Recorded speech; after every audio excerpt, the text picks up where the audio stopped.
The production of this video was made possible by donors to the Orchestration Online Patreon initiative.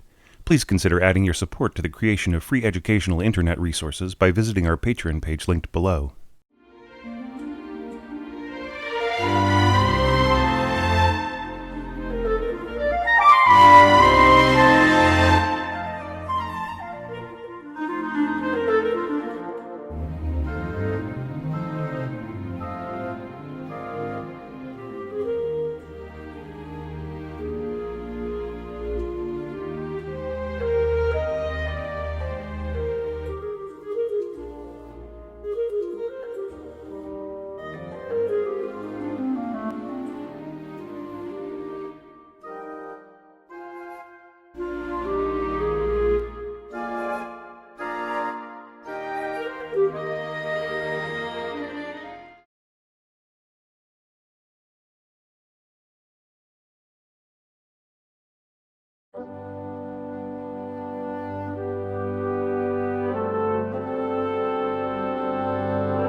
A wonderfully eloquent start to this compilation of entries from website subscribers to the 2023 Orchestration Challenge, covering an orchestration of Beethoven's Piano Sonata number 24.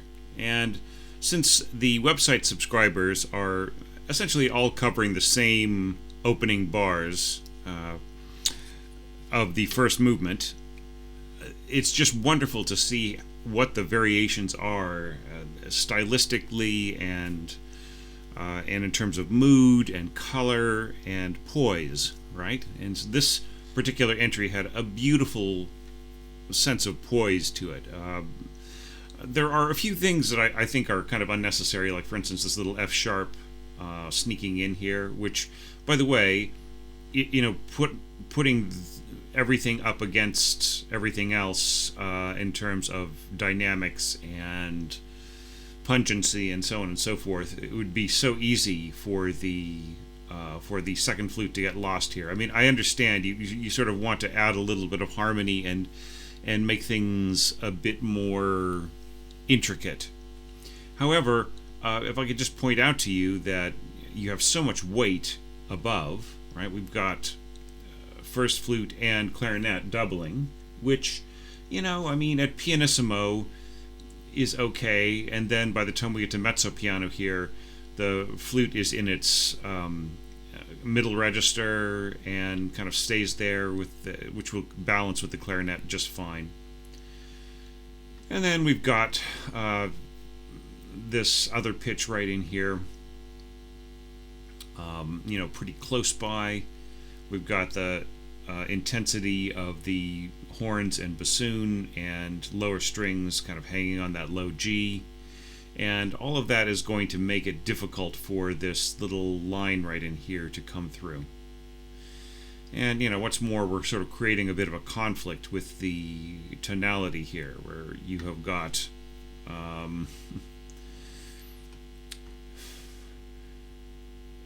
you've got this sounding G right in here, and we're going to the G, but the A is going to it's going to clash slightly with the sounding, the written A here in the flute is going to sort of clash with the sounding G right here. So it's just a little, the second flute part in here in general is a little messy, and it's a little sort of weak in character, right? So if it's heard at all, it may interfere with everything else you had built up. Now, one thing I just want to say about your plugin, your your playback plugin is some powerful bassoon sound, and that's a powerful bassoon sound. You can really hear that second bassoon part in here. I mean, it's about as loud as I would expect a horn part to be, right? So, you might need a little bit of adjusting, or maybe just kind of look into a more balanced bassoon sound if you're working with different patches, if it's adjustable rather than just a plugin that has all the sounds all worked out already. Like I suspect with Note Performer you'd get a smoother sound there with your bassoons. It doesn't mean that it's bad. I mean, it's actually not unlike what you might hear from a chamber orchestra with really good wind players. So there is that. It's just, how natural is that? I love the slurring here at the introduction. And this would work really well for string instruments too. If you had decided to score this particular approach of slurs in the strings, it would have been perfect. I think that the inflections that come through with this kind of pattern in the slurs with the winds is very beautiful, and is good work, well done. I think that you could have included you could have gone past the dot with the slur, but leaving it alone gives the player a chance to catch a breath right here, right? So it's like it's one or the other. If you put the slur over it, they might decide to catch their breath anyways here. In case people don't know about this, dotted rhythm is a traditional place for a wind player to catch a breath, just because it's a place where the listener won't really notice it that much, and it'll feel more like that it's locked into the rhythm of the phrasing, right? Anyways, this is just really lovely. Before we proceed any further, and this will take us right back to the introduction, so don't worry. I just wanted to take a look here at your horns in G. And I felt that they were very well scored, very well planned out. You stick to open pitches all the way through, right? Which is more than I can say for myself. And beautifully chosen as well. Just the right amount of support and color, and blending with the ensemble around it. So that was, just great use. I'm not so sure that you need to have your second take this over, but it doesn't hurt to have the second player play it. So getting back to the introduction, our big concern is, does this part have the appropriate mood for what follows? And I would say yes. You are plainly trying to, or you are aiming for a sort of an early 19th century kind of feeling, and it really does come through. And I feel just adding the horn here, coming in here with the G octaves and in the lower strings and so on, some of the other held G's and some of the other parts and so on, it all works together quite beautifully. All right.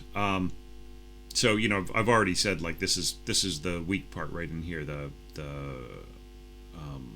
second flute. Another thing you might have done is throwing in ritardando here to a longer second beat. Da da da da da da, a bit of a fermata, da da da da da da. Right. Just because that's something that the conductor might do whether you score it that way or not, or the players might feel that they are obliged to do just by the character of the music, right? One thing to mention here is that it really is quite an intense combination of winds, and I mean, you start off with pianissimo, so this really close scoring does have a chance to balance the flute, as I mentioned before. It's really, second clarinet and second bassoon, I feel, that pose the most danger to the flute part, especially the second flute part. The first clarinet part and first flute part will blend together pretty well, especially if they're listening to each other. But the lower pitches will tend to sort of, like with their overtones, tend to kind of interfere. You can really hear that happening here with a quite strong patch that is in your notation playback. But that could be a similar situation with that part emerging out of the music, just because of the lack of any kind of combination or moderation or anything on that lower line. But altogether, I think it works pretty well. And I think that the tempo is really nicely done. As you'll hear in other compilations previous to this one, I had a big concern with the adagio being pushed up to like practically an andante, which would be half the speed of the allegro, which would end up making the allegro feel like cut time, right? So I feel that this does what it should be doing according to the evaluation criteria that I have outlined. Now, going forward, does this start with elegance? Well, you've got a duet flutes, we've got first violins here. I think that it moves forwards with grace, right? But does it move forward with elegance, right? What would be elegant to me would be a beautiful smooth line here and less choppy bowing, right? So instead of just going up, down, up, down, up, down, right now here, like you slur the half bar, which I think it works really, really great. Here you could even slur like all the way across. But the problem here is with just this up-down kind of bowing here, and then this sort of strangely interrupted slur. There's like really no reason for the flutes to go da da. Do you know what I mean? I mean, it might be better for you to just slur everything, and then have a ta on this downbeat, or slur this, just slur each bar. Like da da da da da. Now, keeping in mind here that the sound of the flutes, especially pushing them down here into their first octave and below their lowest range, it will basically, like, the benefit to the timbre of the violins is almost negligible. It's almost completely like, and here when the violins reach upwards, up to E and G and F sharp and so on, where the flute timbre would actually make a difference, you go to clarinets. So, these flutes, they'll add a little bit of roundness to the color of the violins, especially if they're encouraged to play out by the conductor, who may very well do that. But they don't really contribute a whole lot besides that, right? So maybe listen to some of the other excerpts, sort of think about that. Like, do you just want that really cool color here rather than the more warm color of, say, doubling by oboe? But I mean, if you want this to maintain cool colors of combination, then definitely having flutes doubling and then going over to clarinets works great. Though you might have done it the other way around. You could have started with clarinet, so that these lower pitches would be more prominent in terms of their strength and in the clarinet part, and then gone to flute on top and clarinet on the bottom here. Then you would have beautifully balanced, wonderfully merged colors. I'm not too fond of this holding the C over the continuation of the melody. I don't think that works here. I mean, yeah, there are places where some suspensions and some upper pedal tones have been spun off of melodic notes, and I've done that myself, but I don't know if this particular one works that well. All right, so maybe kind of fix the way that the slurring goes here. And I also feel that this is unnecessary. This da ta, right? Don't have this kind of scheme in your wind instruments, and then have a completely different scheme in the bowing pattern of the string instruments. Try to find a scheme where they complement each other rather than working against each other, right? I really love this though. Up, down, up, down, up. And as I said before, you can just go down, because I feel it's, it doesn't take anything away just to add another beat to the slur. And as far as that goes, like the if you did that, let's say that you did up, down for the entire bar, and then you had just your clarinet just slurring everything, then that would be probably the smoothest and most cohesive kind of combined phrasing for both of these instruments. Now, with this, you have like the slur on top and on the bottom. That's a very old kind of publishing convention. You don't need to do it anymore. All you need is one slur that will cover the motion of any part in intervals, okay? So you don't need a slur on top and a slur on the bottom. All right. So now we're getting into the accompaniment and how it leads forwards. Do the octaves emerge sort of effortlessly from the texture? I would say yes, and it's nice the way that you have worked that in with your G horns. Now here, I like the way that you've sort of kept away from an acrobatic kind of kind of approach with your cellos, but just let them kind of go back and forth really nice and softly on intervals and so on, all interconnecting together with your violas and second violins. Now here you have like the violas and second violins sort of playing opposites of each other to start off. So really you just end up getting the yet da da da da da da da. And I'm not so sure that that going back and forth really does a whole lot. And you might get like a slight variation between the two qualities of tone on each third as a way of keeping it sounding a little bit irregular. But I'm not so sure how strong that is as as an overall strategy. I think these bars here are much stronger.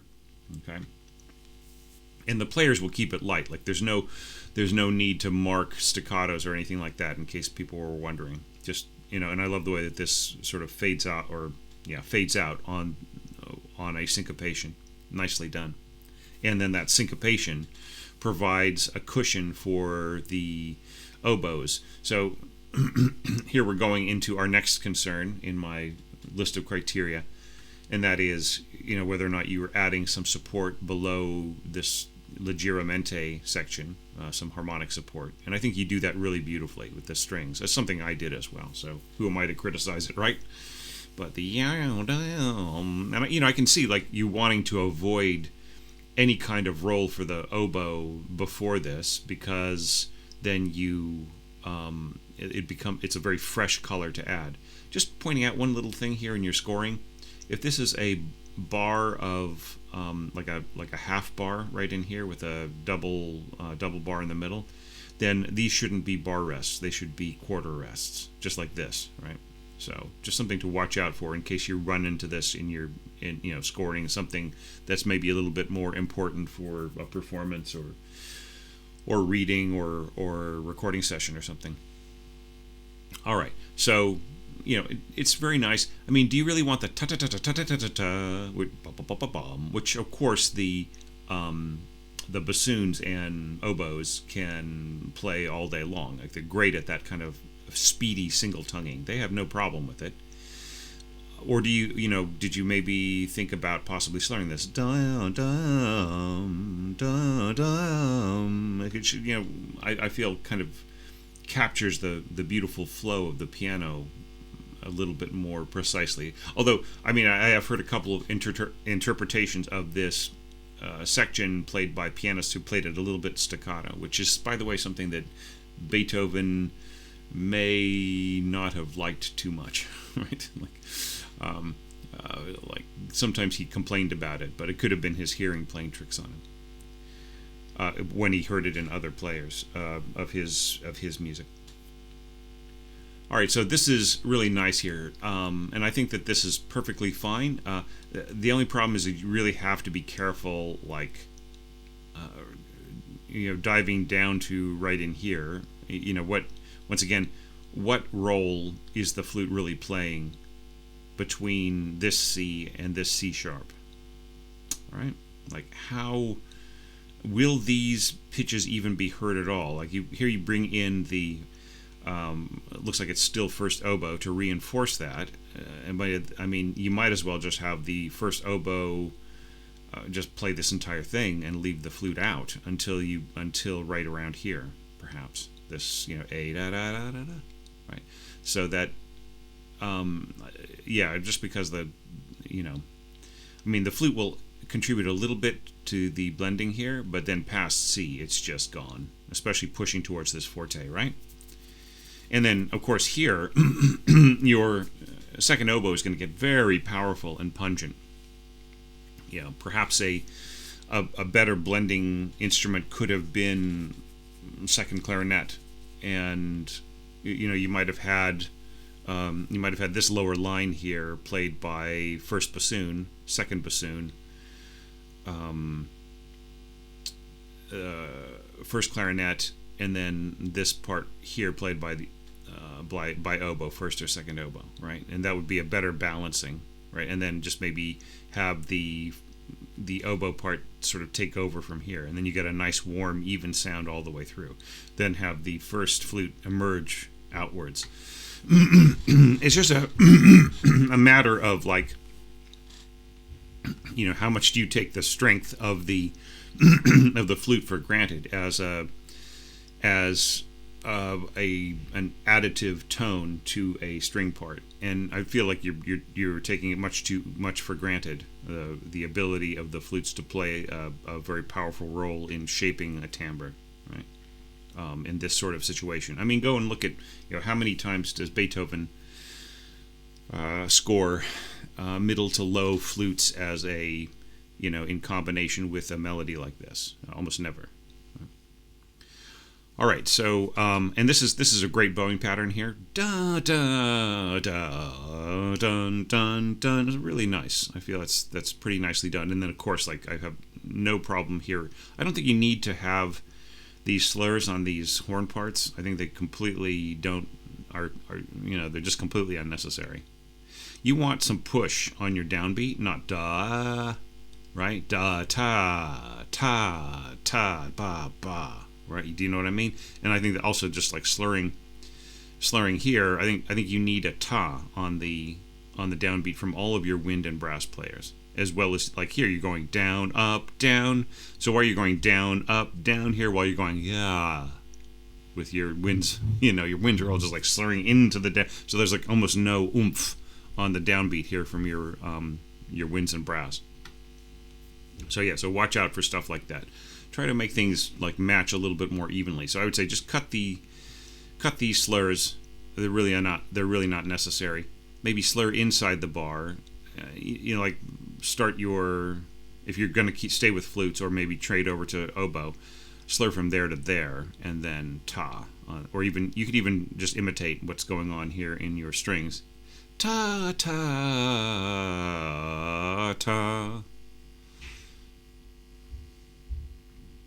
Yeah, and this is perfectly fine. So nicely done. All right, so here we get into the whole situation of, like, do you want to keep it strong? Do you want to get soft? It almost feels to me like, with all of the calculations that you have gone through to make this a rich, powerful part, there's almost no need for you to pull back dynamically. You might as well just get rid of the diminuendo and the softer dynamic, and just bum bum bum, and then here go to soft, dun dun, and then this back to powerful, dun dun dun, soft again, dun dun dun. Then your oboe solo can just emerge, ya da da da da da da dum, right? You have somewhere to come from.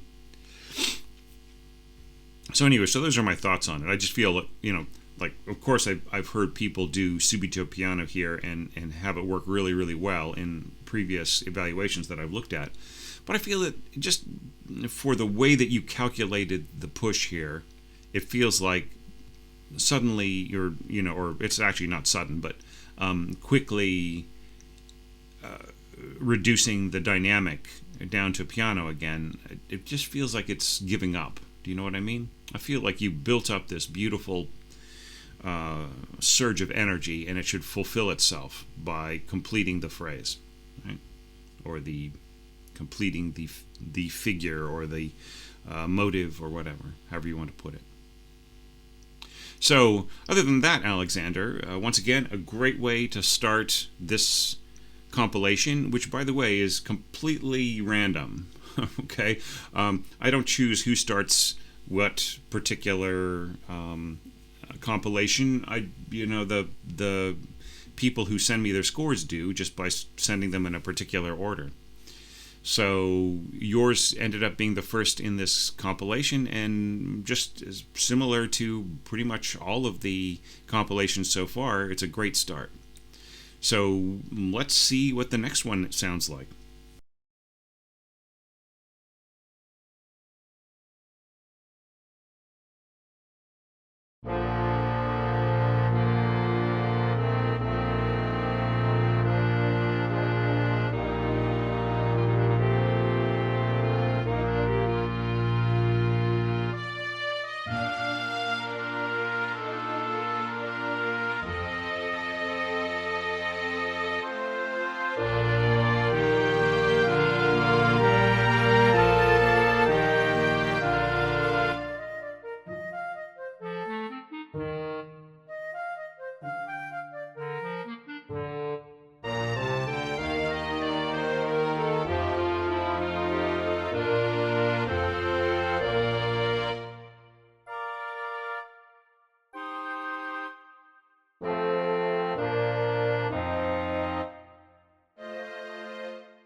All right, Carl. So, I don't know if you are possibly having just listened to that, you might be thinking to yourself, oh no, I didn't send Thomas the version of my mock-up where I speed up here. Or, so yeah, just make sure, everybody, that you proof your mock-ups before you send them to me, because there have been a couple others where certain things weren't too clear about tempo changes and quality of sound and so on. Now, just sort of speaking from the perspective of somebody who prepares mock-ups a lot for rehearsals for some of the artists that I collaborate with, and occasionally, submitting things knowing that what the quality of the mock-up will actually decide whether or not we get our funding, right? I mean, I hate to say that. I just hate it. But it's just the truth these days. A good mock-up makes a difference. It shouldn't, but it does. Okay. All right. Well, just to get back to this, yeah, the sounds. I think you can do better than that, Carl. I don't know if this is. If this is Dorico, then you can get Note Performer. If this is MuseScore, I've heard better mock-ups with from MuseScore entries. So just see what you can do, all right? Because, I mean, the actual sound of this score, what I hear in my internal orchestra, my internal mock-up, is so much better than that. All right, well, let's go back to the beginning and just take this step by step, going through the evaluation criteria, and just kind of starting off here. You have a lovely choice of instruments in here. You've got trombones and tuba. You've got your horns in F. You got bass clarinet, English horn. So obviously, this is there may be a bit of a 19th century flair to this, early 19th century flair, but you are not really trying to remain faithful, right? You are just kind of exploring the possibilities and perhaps doing a bit of an homage without without really attempting a pastiche. So, you go for a little bit of balance here, pianissimo on your horns and trombones and bass clarinet. Piano for your tuba. I think that tuba could also be pianissimo.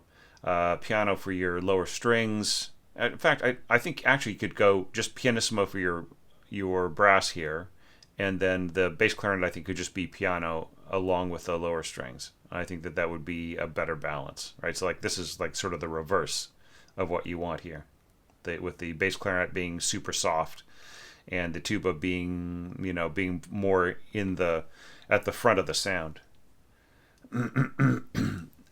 To be completely honest with you, you probably would get the best sound of all if this were a bassoon part right here at piano, blending in with the cello part, right? So you get a much better blend if you want this to have a nice, soft, warm sound. Okay. Whereas with the tuba, it's like the tuba will have a tendency to take control of everything, including the octaves above it, in this very soft kind of texture. Now here you start with like first clarinet and viola working together. This will be a timbre that is dominated by the clarinet, just because of the kind of sonic peculiarities of the violas. They won't really provide much of a competition with the clarinets unless the clarinets are really attempting, or the clarinet is really attempting to blend with the violas, which is probably unlikely with the very lyrical way that you've scored it. I do like the slurring here: down, up, down, up, down, up, down, up. Right, so like it all fits in perfectly. One thing that I think that you miss is that in the performance of the piano piece, this harmonic tone here hangs over. Da da da da da da da. Right? That little major third of sounding D.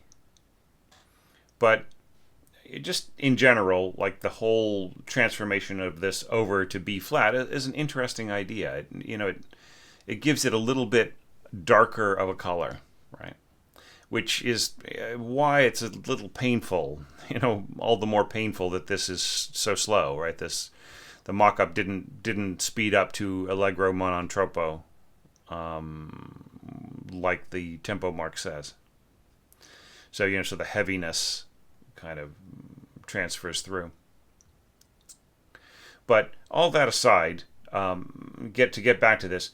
The D third is really part of the harmony here, and comes through in the piano playing, right? So you just really listen for those things, because right here you really are supporting it with nothing but sounding B flats, right? And you end up right here with just like an open fifth with a huge amount of weight on B flat octaves, and then just a little bit of the melody instruments. Just that fifth, and so it's just completely naked, right? So if you'd had some players maybe going da dum and then holding all the way through to the fermata, da da da da da da da dum, right? So you get the full major triad, for instance. I will say one thing, that like if you are, let's say that it would be more obvious if with a better sound set, but the way that this is all scored together, it's pretty, I would say, pretty decent. The little harmonization here in the horns and everything, but sort of keeping them in the background. Now, as far as the tenor trombones are concerned here, you could have done this all in bass clef, and I think it would just be clearer, right? Because like you only go up to middle C here, right? And then like how high do you go? You go all the way up to E, right? So that's certainly all readable in bass clef, and there's nothing really essentially tenor register about any of this playing. It just it is really, I mean, yes, some of it is in the tenor register, but that doesn't mean that it has a tenor register quality, right? So I try to hold off on the use of the the tenor clef unless the part really sort of sits in the tenor register. And this is a bass register or baritone register sort of part right in here. So yeah, so this should just be bass clef.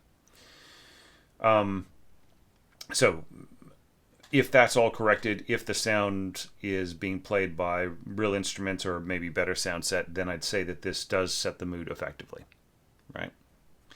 But add that major third of a D, hang over on this da dum, and then just hold on to da da da da da da da, hold on to it, and then the rest of the melody can keep going da da dum dum dum.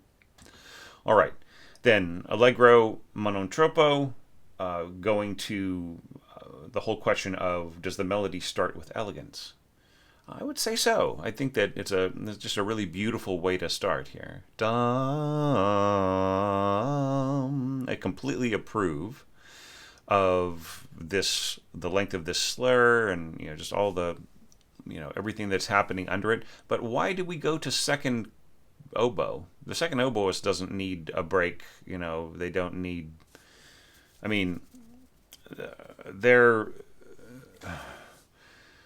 The instrument to play this is, or the player to play this is the first, right? Let them just continue their solo. Bring the second player in on a supporting solo. Don't bring it in just to end a solo of another player. All right? Just this player has got their perfect reed sitting in the end of their oboe, and they've just played a beautiful couple of bars, and they are ready to play a couple of more bars. They are just in the zone, and they're ready to do it, and they're actually they'll go higher, right, than they did before. So really just leave it to the first here, dolce, and the dolce should follow the marking of piano, right? So piano dolce, just like I had it in the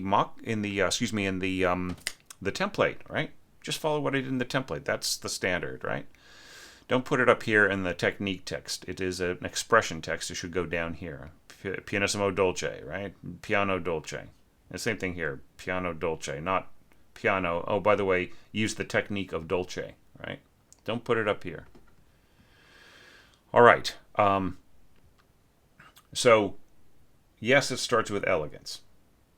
And I really love this very calm background clarinet happening in here, just sort of like almost like softer horns.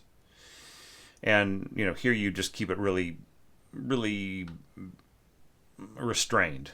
Da da da da da da dum. Now here you don't really need to divide up the bowing like that. Da da. Or sorry, I'll do it by up and down. Up, down, up, down.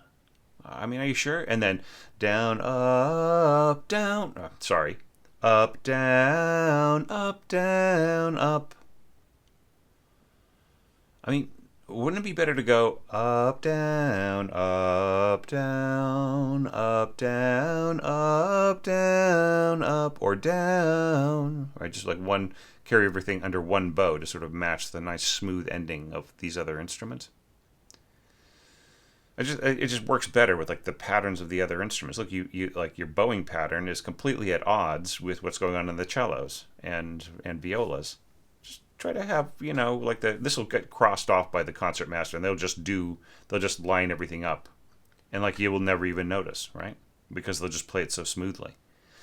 So yeah, it's just you don't need to do this. I mean, I understand you want to go da da da da da, but you get the same inflection da da da da. Do you see what I mean? It's like there won't be any lack of nuance here as the line drops down. Just have the bowing be a bit more standard. So pizzicato dolce.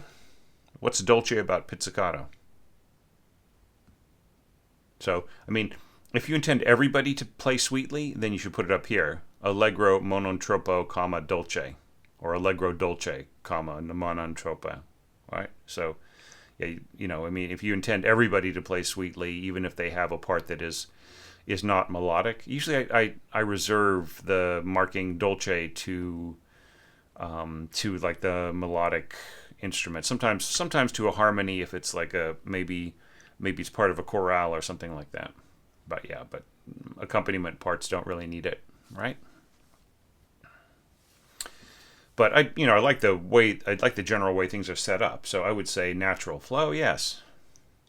And then natural transition to octaves.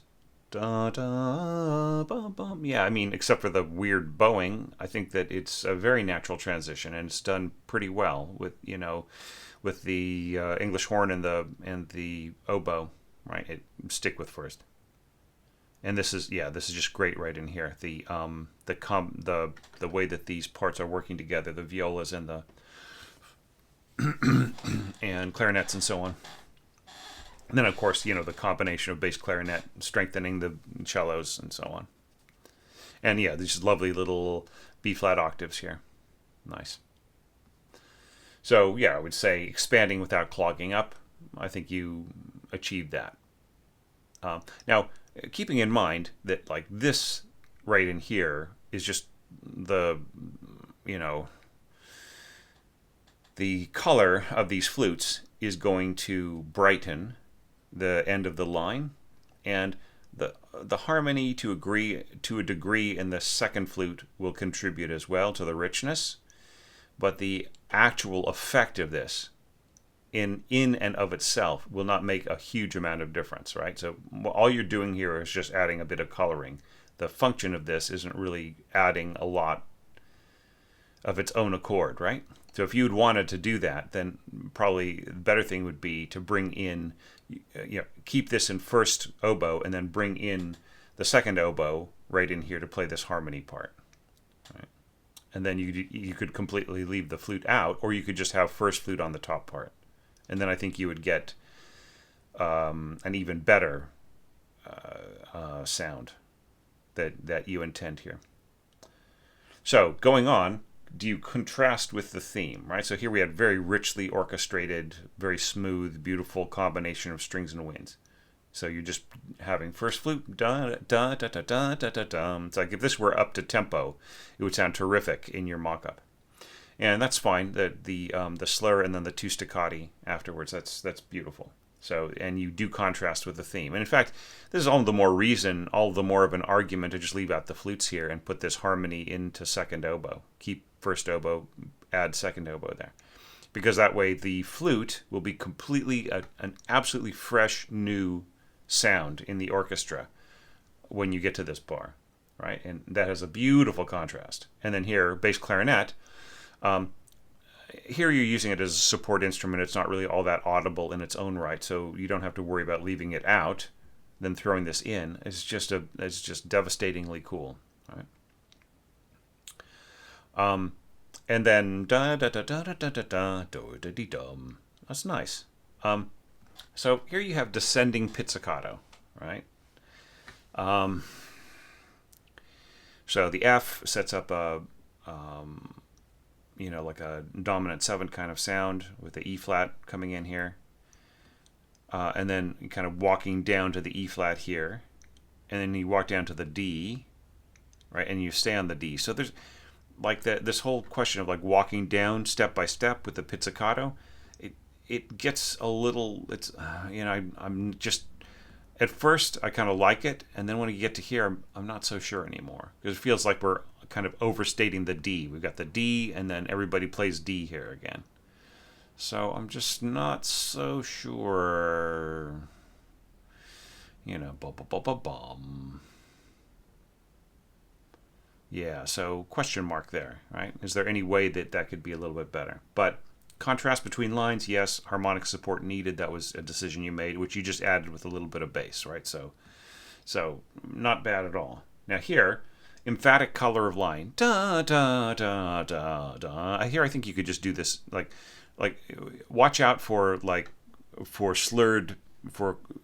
fairly fast slurred groups of or beam groups of triplets or triple meter or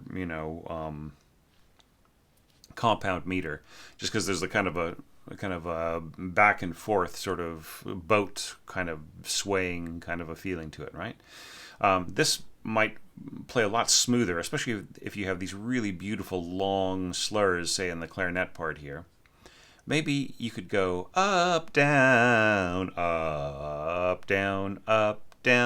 right? And if we are leading towards this this down, up, down part right in here, then why are all of these players slurred and this is not slurred?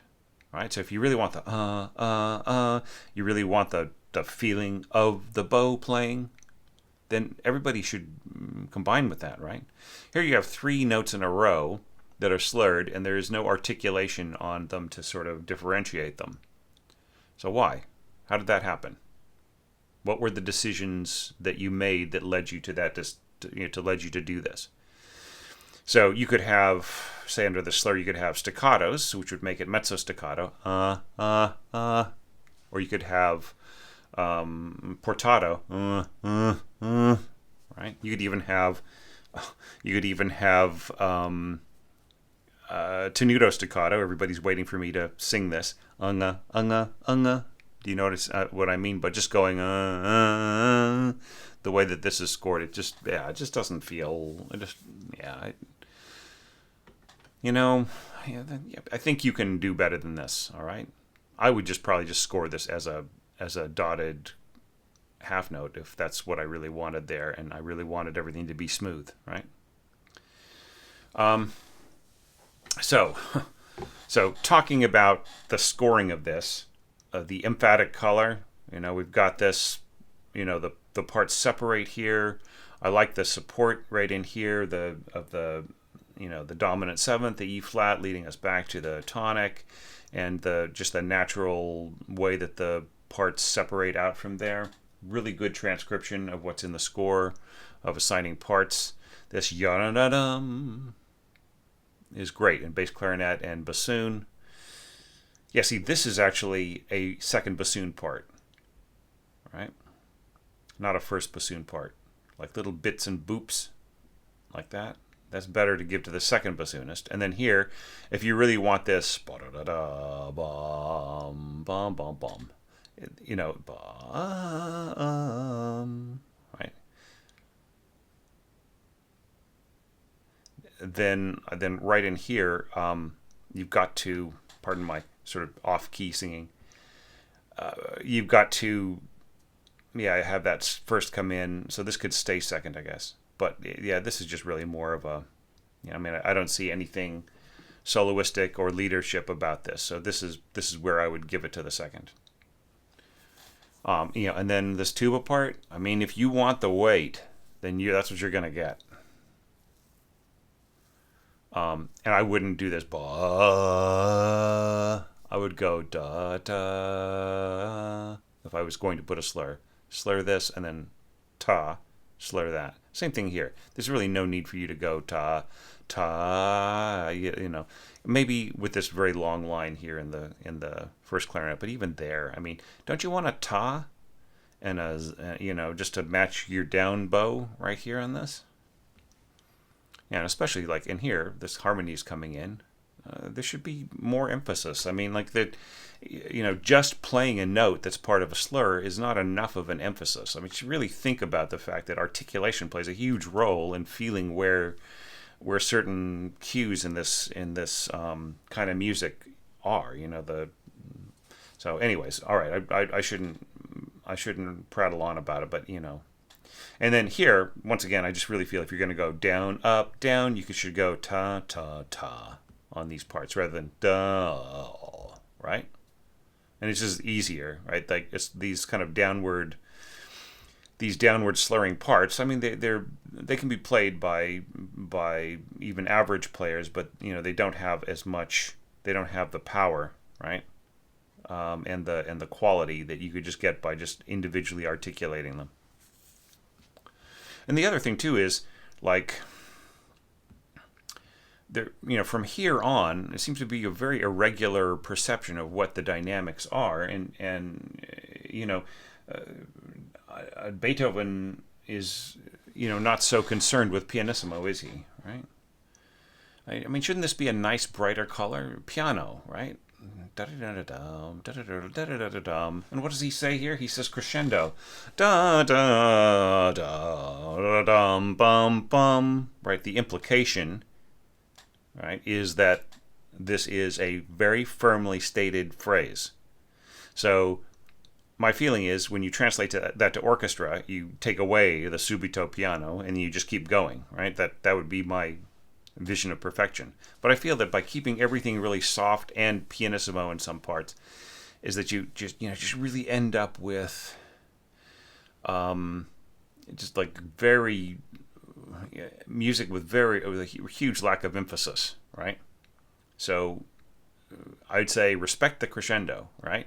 Crescendo into this. If you come back to piano, that's great. I see here that you're marking pianissimo mainly for your brass, right? And then here you're doing a little answer, right? But think how much more powerful the contrast would be if this were allowed to be stronger, and then you had your winds just answering bum bum, and then came in stronger here, da da dum, and maybe let your brass out of the woodwork a little bit and just to the forefront with the bassoons and the double basses. Maybe have them play mezzo forte, no slurs, right?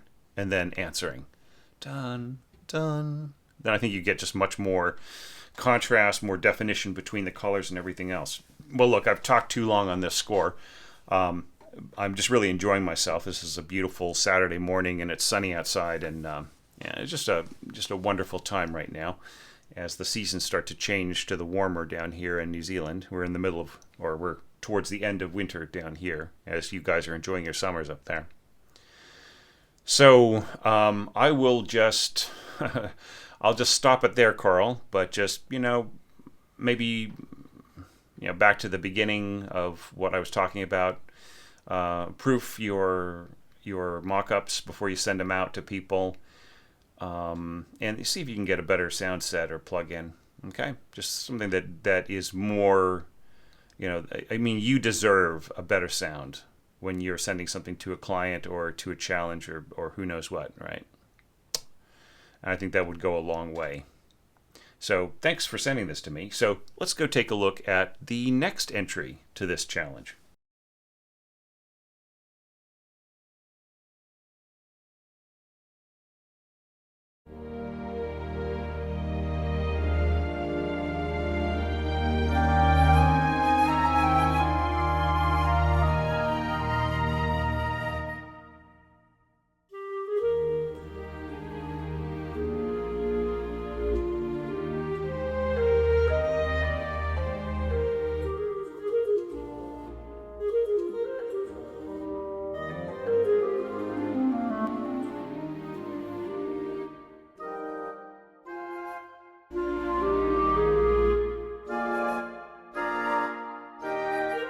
Ah, Felix, it's how intriguing that you've turned this into almost a tribute to Carl Maria von Weber here with this clarinet concerto interpretation of a Beethoven sonata. And when you think about the fact that Weber was a great disparager of Beethoven. He was one of those critics who was against Beethoven. What was it that he said after listening to the Seventh Symphony of Beethoven? Weber said that Beethoven was ripe for the madhouse. But I mean, come on, that's very, very exaggerated stuff. A few little scoring notes. Make sure in your pickup bars that you have a pickup beat in all the parts, because imagine the counting errors that will occur here of the players waiting to come in. So, for instance, here they'll be counting 1, 2, 3, 4, 1, 2, right? Whereas it's just 4, 1, 2, right? So by giving them a bar rest in common time, you are messing them up. So make sure that this is a quarter rest in your pickup bar. Okay. 112 is a little slow, but it's not bad actually. I think it fits the whole kind of lazy, sunny sound of the clarinet that you've got going on here. All right. Well, we'd better take this apart in a fair way, right? Like, really abide by my evaluation criteria, which I think apply to this really nicely. So the first question is, does the intro set up the mood effectively? And I think it absolutely does, especially because it's sort of like if this is a concerto, right? It's good to have some kind of introduction that doesn't involve your soloist, right? You're just setting up the mood for the soloist, setting up in a concerto of this period, of course, there would be an entire development section before you heard one single note from the soloist. Usually, of course, the Beethoven Fourth Piano Concerto turns all that on its head. Well, here you've got this lovely E flat horn, B flat horn thing going on. You're in the key of E flat, which is also a very nice idea. It puts the registers of the clarinet just right in that wonderfully mellow, kind of thinner range. The throat tones feature prominently throughout here: lower clarino, upper chalumeau, and it's just a really lovely, area. Like a lot of people would avoid, but in this kind of the vibe of this just really works wonderfully. I think it has a really nice sound. Well, we don't need to get into that yet, but just going back here, I think you're missing a hairpin. Never leave out a hairpin, a diminuendo hairpin in a trombone part. Okay? You can have disastrous effects. Now, I like the slow crescendo and then diminuendo at the end. This is also a lovely effect. The first violins taking the melody, and then the instruments below, especially the E flat horn, doing some support. I think it all works together very, very nicely. This little contrary motion here in the B flat horn is also lovely, and the way the trombones work together here with alongside elements of different instruments, that all works great. Yeah, I mean, you almost don't need tenor clef here. Your highest note is an E flat. Just to the score reader here, I think it would be just a lot easier just to score it in bass clef, right? But yeah, and here you totally play by the rules in your horn parts. About the only weird tone will be this B natural here. Sorry, B flat horn. Okay, all right, so you're messing me up. All right, Felix. So look, you shouldn't put a key signature on a natural horn part. All right, that's see how easily I got messed up. I should be thinking better and knowing that was going to a B flat, but then my eye just picked it out and said, oh, B natural, because this is a natural horn. So yeah, so don't put a key signature in a natural horn part. All right, ever. Okay, so if this is not intended to be natural horns, then just make them F horns. All right, just make them standard piston F horns. All right, I think you intended to sort of follow the rules and write me really nice natural horn parts. So I mean, yeah, so that's great. But yeah, don't do this. All right, okay. And then you also have to tell us whether or not this is B flat alto or B flat basso. Okay, because there are two different. The B flat and the C horns could be either B flat basso or B flat alto. Usually, and then this, occasionally you'll see like a B horn, but like I was almost never scored for.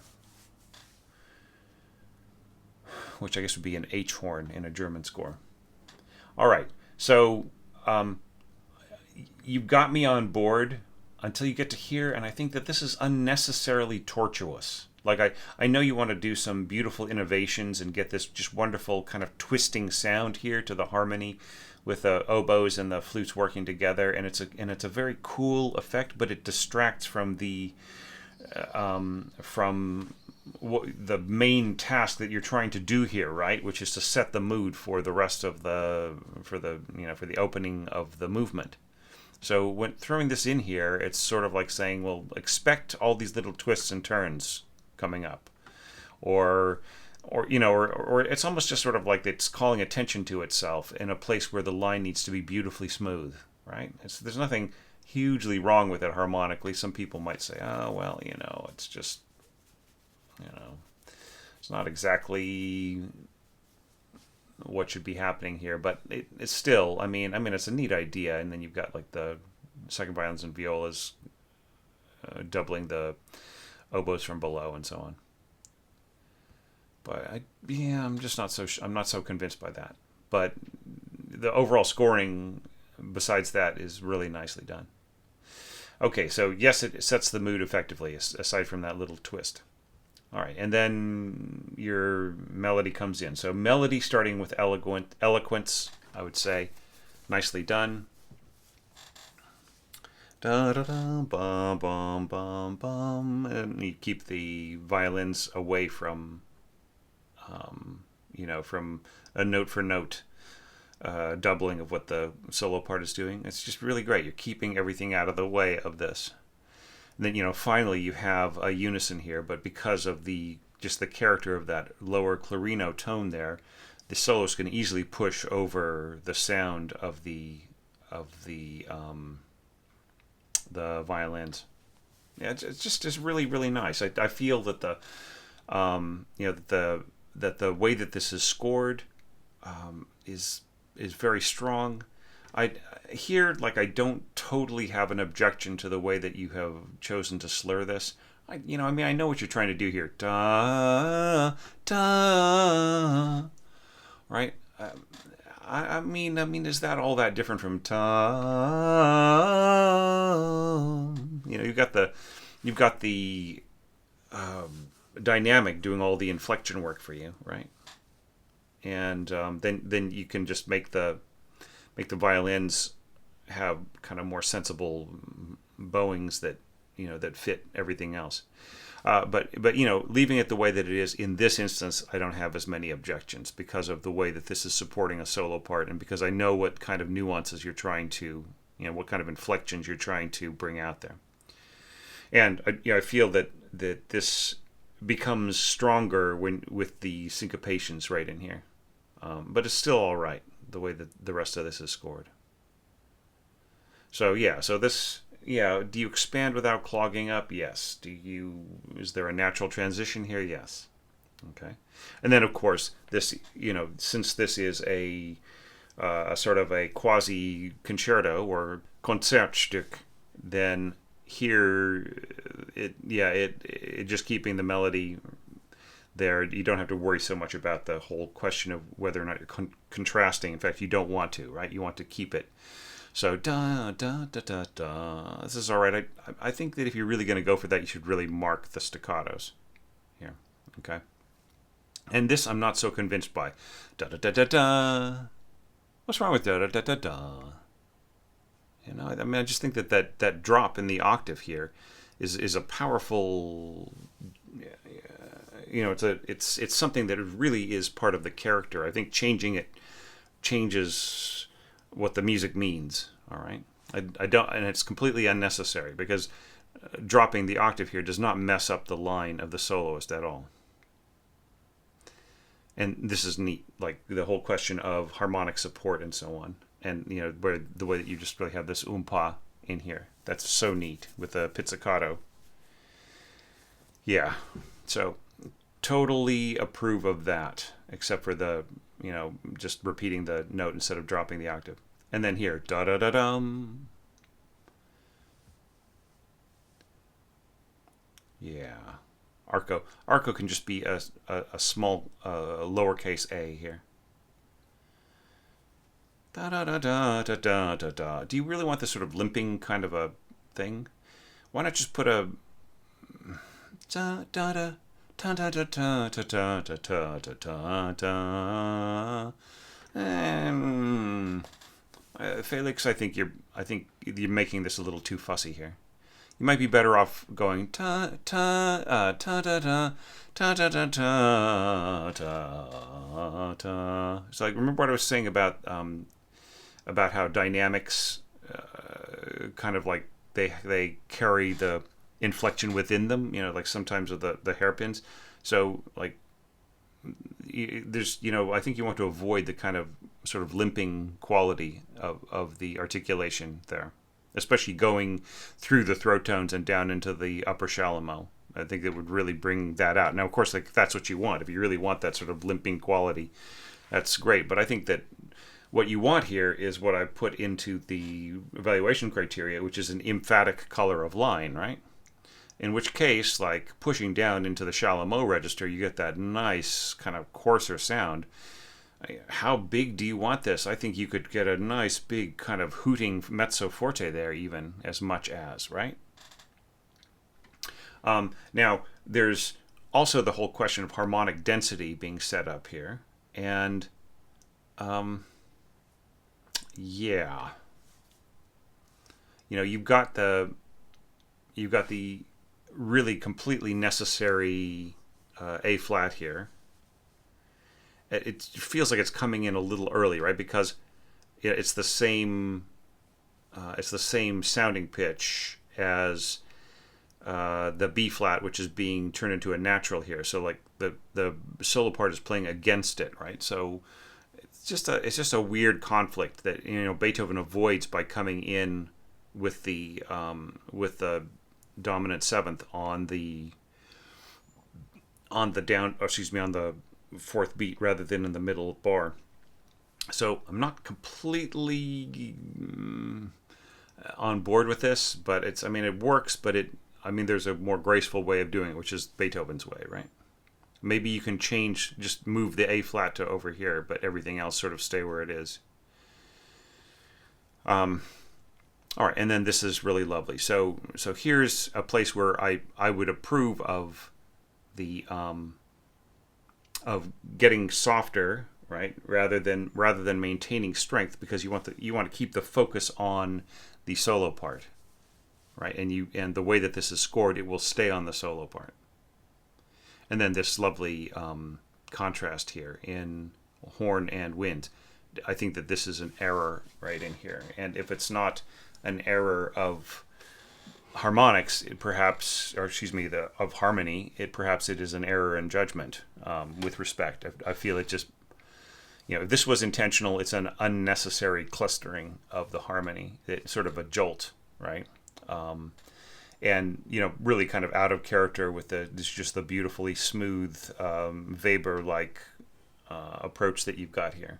I think that just needs a bit, maybe rethink this. But it's probably just a slight error, which once again, just goes back to what I said to Carl: proof your mock-up, right? Or use your mock-up to proof your score. All right, done. Yeah, it's really solid. Staying away from the sound of the clarinet, right? And then bum bum bum, and then a fuller rendition here. This time with a B flat basso horn. Bum bum.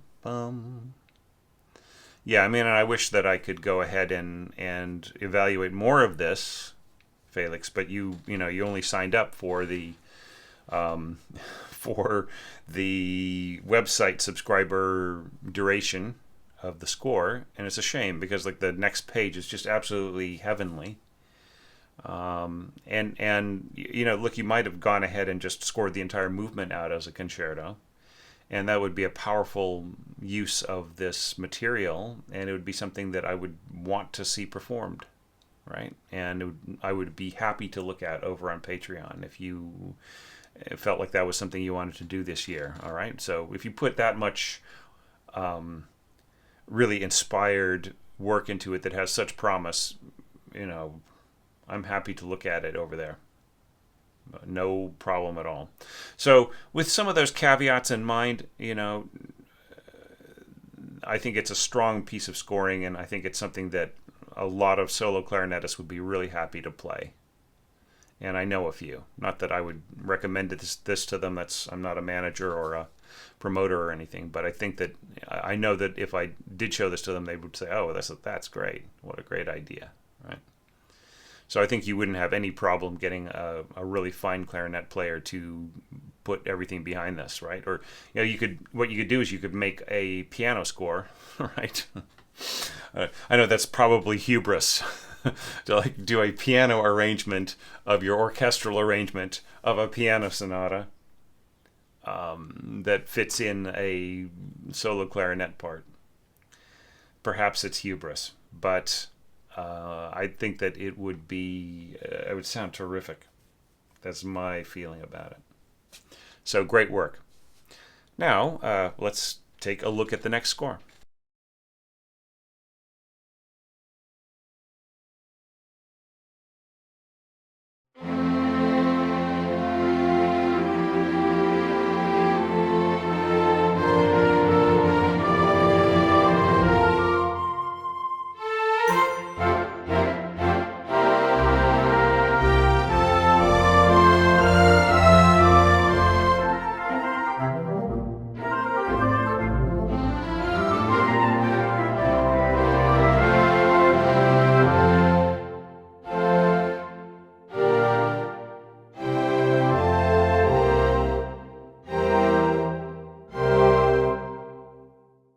Now that is some intense symphonic scoring, Isla. I really enjoyed this. There are some easy fixes. There's a few off things that are really easy to fix. The main thing that I would be concerned about is your use of tuba like everywhere, or not everywhere, but in a lot of the main parts. Like for instance, tuba is agile. It can even be very supple. But I would say in a situation like this where you have it going head to head in combination with a bassoon, all you're going to hear here is tuba. It's not necessarily going to be the bassoon is not really going to stand out that much. I mean, if you are a tuba player yourself, apologies. I don't want to dampen your specific area of interest, but yeah. I mean, this is like maybe in places where you want real delicacy, maybe leave the tuba out. Do you know what I mean? Like maybe leave it out here, leave it out on these bars here. Maybe you could just come in here or something, because it is so powerful. It is such a potent instrument that even in light textures, it has a tendency to really dominate in ways that you don't expect. All right, so that would be my overall caution about that. All right, so you probably noticed that I reformatted your score here. You left the piano bars in, and that was really limiting the amount of vertical space you could have, and in turn, the staff size. Right, so I just deleted those bars and I expanded this, right? And it's an approach that you used here that you could have gone on, and it would have been interesting to see how you took on like the section B and C and so on. But such as it is, I felt that this was a pretty strong contender here. I mean, not that this is a competition at all. But yeah, I mean, it sort of brings me back to the first evaluation of Alexander's, right? There's something of a piece with that just the sort of symphonic style and so on. Now, of course, this is not really in the early 19th century vein, but it does feel 19th century in a lot of the sensibilities, right? So let's just go right back to the beginning. And another thing that you should do is with these scores is make them transposing. All right, it's just a lot easier for me to read. I mean, you might think, well, geez, you mean you can't read and see anymore, Thomas? Sometimes it feels like that, but no, it's not. That's not it so much. Just like the relationships between the instruments and the exact written range and things like that are just easier to see. Okay. All right. So, first question. Does the intro set the mood effectively for the rest of it? And I would say absolutely. You really have a symphonic approach here. I love the crescendo to the middle. Perhaps the crescendo could go all the way to the second beat of the third bar, rather than just to the bar line. Right? Because what is the apex? Is not da da da da dum. The apex is da da da da da dum. And then when it descends, it actually slightly relaxes da da da da da dum. Right? So you could just start the crescendo a little earlier and then have a crescendo towards this. So start in the for these instruments, start on the and. Right? So back there, right? And that way they can be part of this push altogether. Now, another thing too is that I think da ta, that's. I almost feel like this is an area where, like, if you wanted to write out the turn and then put a slur over it, then that would be really legitimate, right? It's interesting how Sibelius interprets this as like separated notes, ta ta ta ta ta ta, right? Because it doesn't understand that the turn would be played under one breath or one bow. All right, so let's just kind of look at the way you scored the melody. I think it works really nicely. Obviously these are not intended to be natural horns and trumpets, right? It's just, they're just piston trumpets and valve horns, and this all works really great and has a beautiful sound, right? But I really love this da da da da da bum bum da, da, da, da. It's just and then here you have these other instruments coming in kind of subtly and then pushing into it, sort of to kind of add an octave on top, which I think works pretty well. And the octave here with the oboe supporting the violin part, thickening the violin part, and then we've got the clarinet sort of sneaking in here. And I really love the contrary motion here in the violas.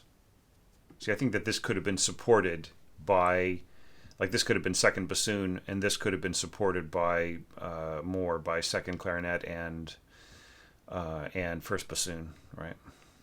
Okay, and then you get here, and you are falling into a trap. I'm really sorry to say, and that is that you are looking at the second voice in the piano part, that single little F, and then thinking to yourself, da da da da dum. Then there's nothing underneath the end of this. Doesn't that feel just completely barren? And don't you feel like you're falling off a cliff here with this just one single note? Couldn't you have built a harmony into this that lasted into the fermata? Which, by the way, the playback isn't working completely correctly because you haven't put a fermata on every one of these eighth rests, right? So just watch out for things like that.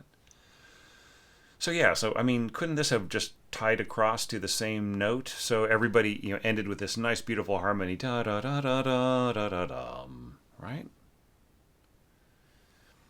And I also feel like the absence of the middle voices that just sort of disappear right in here. Like second clarinet disappears, second horn disappears, the violas disappear, right? This all could continue forwards to a beautiful, lush conclusion, right? I feel it doesn't really end. It just falls, like I said, just sort of falls off a cliff or trips over a nail or something, right? You've set this up with such beautiful grace and elegance and smoothness and everything else, and I just feel like, all of a sudden, just everything disappears, right? And this is just completely, sort of like one of those trick suits where, like, you pull a string and all of a sudden it disappears and the person's standing there in their underwear, right? It's just, I'm sorry to exaggerate, and I'm not putting down your approach here, but I'm just saying that, it just feels, it feels like there's so much more you could be doing here. on this second half a beat. Okay, so and see, I feel if you did that, then that would set up this really beautifully. So intro setting mood effectively, it does, except for that. All right, now just proceeding forward, you really take a beautifully orchestral approach here. Da da da da da da bum. All right, now Isla, do you recall any of my materials? Do I have do I have something like The Mystery of the Disappearing Flute or something like that as one of my tips? I can't recall the exact title. The Case of the Disappearing Flute, I think it's called. And that is where, if you have a flute part that is playing an octave above a melody instrument, or is sort of playing in a very exposed position above a thicker texture, that it tends to just get absorbed into the texture. So I think that in this place right here, like by basically just sort of starting off strong the way that you do, and then just suddenly just disappearing a lot of the support to the melody there, then this line is really going to be all about what's happening in lower instruments like the clarinets and so on. And so it takes away the power of the da da da, right? So it's just some way of rescoring this, maybe with the strings in a higher position. I mean, why do the first violins need to be playing unison with why do the first need to be playing unison with the seconds here? Couldn't this be more stretched out in the strings as well? So we really hear this da da da da. And then this da da ba ba ba ba da da. Yeah, is really would work out a lot better. Now here, do you really want up down up down up down up down with your bowing? Because look at how everybody else is so smooth here. Da da da.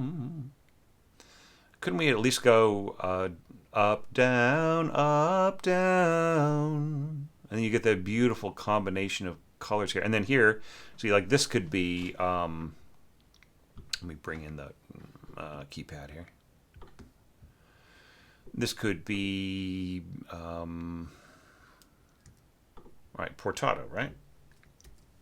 Do you think? Right? So that way, like you get the emphasis of the sound. And then like that's what you would want to do with the second clarinet part here, instead of just like having repeated notes under a slur, right, which is really unclear what that is. So generally speaking, the players will play with a bit of portato or a bit of mezzo staccato, right?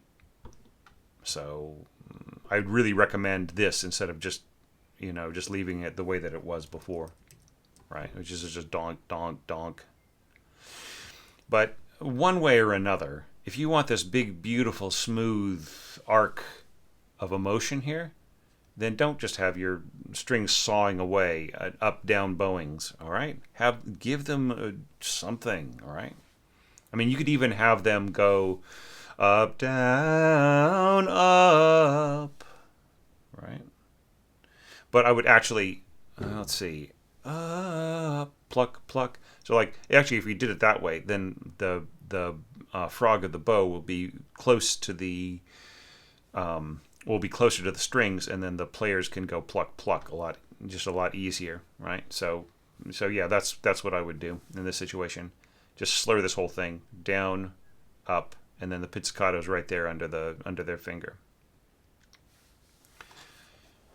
Yeah, but I really love the da da da, really nice. And this this little bit of brass in here. So what's the dynamic here? Did you forget to tell us? Right? Shouldn't this be piano as well? All right. Now, nobody's going to hear this ting at pianissimo. They'll probably hear it at mezzo piano. The triangle is sort of like celesta or glockenspiel or harp, right? It's just really, I mean, I would say it's much softer than than glockenspiel actually. So it's more like celesta and harp. Uh, do you really want a staccato on a dotted rhythm? Wouldn't that be a little bit better? Da da da. Right. I mean, yeah, you can do that, but it's just, I don't know. It just is. I just find it annoying. Yeah, I wouldn't do this. So 1 plus 2. All right. Oops. You know what you mean here is this. A duet, right? Yeah, because it's not math, right? You're saying I'm doing this with both, right? With both players. A duet. Don't go 1 plus 2. Like, see, here you're doing that everywhere else. So I don't know why you did that here. Yeah, and first trombone there. Yeah, so this is going to have an incredibly solid sound here because of the richness of your brass in here, and then of course the roll of the tuba. But at least you've kept the strings out of the way of the brass. That's important, and for the most part the winds. Of course, like you have the bassoon here doubling tenor trombone and so on. Yeah. So, I mean, it works. It's incredibly rich. All right. Now here you have da da da. It's nice. So notice for people who didn't put slurs on the wind parts on transcribing this part right here. Notice how smooth that sounds. Like you don't give up anything by putting a slur on it. Right? And of course, like contrast with the theme. Once you just take all the strings and the brass away, then yeah, you get your contrast here. It's actually really beautiful and bright. First flute, and in a really good place to match up with the clarinet. You get like a really pointy sound here with the oboe an octave lower. That's a really cool idea. And then, but, do you need tuba on that? Are you sure you need tuba on that? Because the tuba will just take over everything. And then here, trumpet. Yeah, like once again, I feel like this is just way too much weight, right? Like nobody's going to hear you don't even need to have oboe there, right? Yeah, and then here, I love the way that you come in a little early, da da da da da da, baya baya baya baya, right? And this is nice right in here, da da da dum. Yeah, this is so cool. I love the way that you just like made it more orchestral, more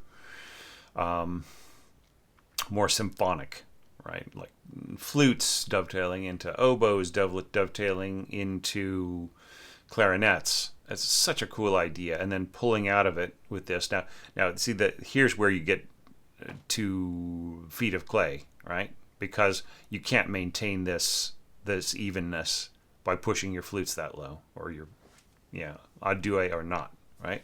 So here you pull out of this with a duet oboes, right? So now here you have 4 winds playing. So yeah, so just the solution here is to have this entire little phrase played by both sets of instruments, both pairs of instruments, and that way you'll get the cleaner transfer to the next thing, right? And being aware that this will be very trumpet-like. I mean, look, if you want a trumpet-like sound here, just go a duet with your oboes, right? You'll get that same kind of a punch. And you don't have to have pianissimo. Yeah, it's just like, what is this really a trumpet part? Diana, Diana. I mean, it's playable, but it's just the sort of the weird flexing of the slurring of the notes will be really prominent, if it's audible. And if it's not audible, then you might as well just have, add another instrument here that isn't a trumpet. Yeah, but yeah, do you have an emphatic color of line? You have a bunch of beautiful emphatic colors of line. Just don't lose the emphasis here by assuming that your duet flutes are going to be as strong enough to carry this down, and they're just not, right? And I love the way that you set up the harmonic density for this da da da. But once again, here you're going down, up, down, which is a beautiful, once again, emphatic sound. You are completely blowing my mind here with the with perhaps this was meant to be reversed, so it was a crescendo, right? And also why is this soft, right? You're pushing towards a crescendo, and then you have one part marked soft here, and you have a soft tuba, but everybody else is going to be playing like mezzo forte, right? So you might as well just go crescendo to mezzo forte, and like even just lose the diminuendo, right? That way this can contrast beautifully. Like see, da da da da da da da da da da da da da, soft echo, and then go back to mezzo forte, da da da, soft soft, right? I think you need to contrast the parts so much, not just sort of make them make them some kind of just like a symphonic episode of themselves, because that's not what it is. It is call and response, right? It's not a linear kind of a thing. And then here, like ritardando to meno mosso, I felt that the meno mosso in your mock-up was really slow. I think that it was just really pulling the rug out from under the listener. Maybe if it were half as slow, and then you came back to the tempo here, dun dun, and then meno again, dun dun dun, a tempo, dun dun. See, I think then you have a contrast of tempo as well as of dynamic, right? But look, don't do this so much, all right? And I'm seeing this here too, right? Don't go down up down in your strings and go ya in this kind of phrase, all right? Just like either have everybody go young, young, young, make it uniform, okay? And I feel especially if you're going to push to a mezzo forte here, then down up down ta ta ta with your winds in brass is like the way to go there, okay? And yeah, throw in the tuba here, but half, like just get rid of all these diminuendos. Start your crescendo back further, where Beethoven does, right? Beethoven starts the crescendo on the pickup beat, right? So push towards a mezzo forte either by the middle of the bar or by the downbeat of the next bar, and then maybe like just a little less in your brass, so that you don't just blow everybody else out of the water. But other than that, I mean, there's a bunch of little things I could be a little picky about, some of the harmony and a little bit of the consistency of the scoring in a few places. Like I felt right in here could the setting up the harmonic density could have been just a little bit more consistent here. The bassoons could have played a stronger role, and yeah, and then you also have the problem here that like we need the B flat, right? Because the B flat makes this a C7th, and then here you slam, you slide across it. You sort of, you take this B natural, which is supposed to resolve to a B flat, and then you do it again, right? I think this is a little excessive, but I mean, I love the idea of the contrary motion here. It's just like just one more. Yeah, and I think the pizzicato here just does almost nothing in terms of contributing to the sound picture. So like this needs a little bit of work in here too. But aside from all those caveats and suggestions and so on, I think it's a really cool bit of scoring, and I'm so glad that you sent it to me and you did the work on it and everything else. And yeah, so just think about some of those things, and little touches here and there, like you don't really need to go a duet here because you've already got a duet oboes, right? So you don't need the fatness here. So you could just have each second come in here, things like that. Anyway, so fantastic entry, really, really loved it. So let's see what the next one sounds like.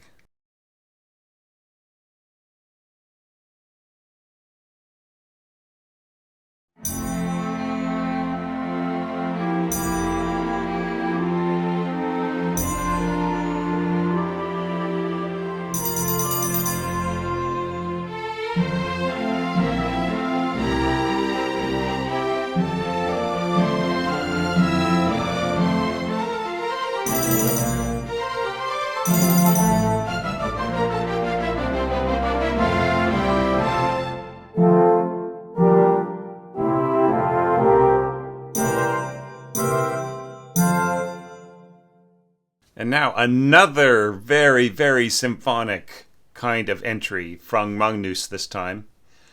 Oh, it's so nice. Cherry, as they would say back in my youth. So just a few little notes here. Wow, you're just getting a massively loud sound here in the triangle. I don't have time to look in the mixer and see if you set it to a slightly different instrument than usual, but I noticed that like right here you're going ta ta ta ta ting like with the triangle. So if that's what you want, if you really want that ta ta ta ta ta kind of sound that is the same duration as this little figure here in the English horn, then great. But if you want it to be more like ring, kind of like almost like a telephone ringing, then you got to up your you got to increase these